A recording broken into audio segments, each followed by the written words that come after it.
There are very few things that are perfect in life, and getting a perfect 36 on the ACT exam is very difficult. Only a small fraction of test takers, less than 0.2%, achieve this score annually, and that's according to the Princeton Review, but it can be done. And joining us now is a young man who did it, Jackson McLean, Liberty High School student. Congratulations. How about that? Yeah, thank you very much. Thank you for having me. So this was a plan for you in a lot of ways, because you said you were an athlete your first couple of years in high school, and you decided that you're a junior now. Yes. Take me through that process. Why did you decide to go full academics this year?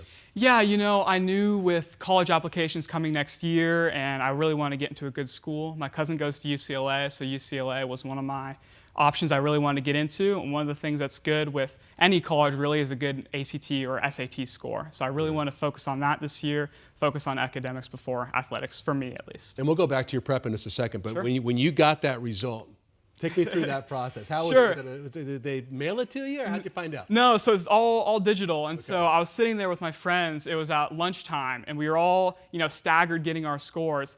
And I opened my score, I'm refreshing the page, and all of a sudden I see 36 and then 36 on every section. And I immediately jumped up, and it was just crazy because I never could have dreamed I would have gotten a 36. You get a lot of high fives and things? Did you? Yeah, it was crazy. I did, and it was just freaking out because, this is something I really wanted, and yeah. It's a big deal, as you said. There's a fraction of people do it. Okay, so how'd you do this? How'd you make it happen? Yeah, so for me, I think it was a combination of support from my family, from my teachers.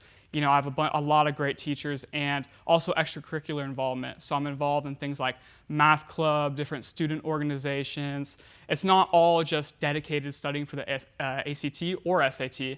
It's also being involved a lot in school. So how did that help, you think? Yeah, every single involvement I had really academically helped me towards. So for example, I was involved in math club, right? And a big section of the ACT is math, right? And so we would do all these practice problems. And while it's not preparing for the ACT specifically, it's doing other competitions, it still helps you get there.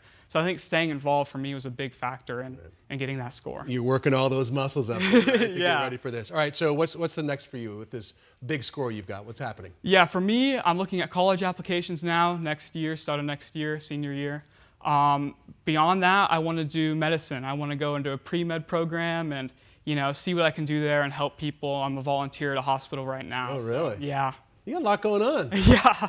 I say it all the time whenever we do stories with doctors and things, like, thank goodness that smart people like they decided to get into that profession, because you help people every day. And you are definitely a smart young man. Thank you very much. Thank you for coming on, Jackson. Congratulations. How about that?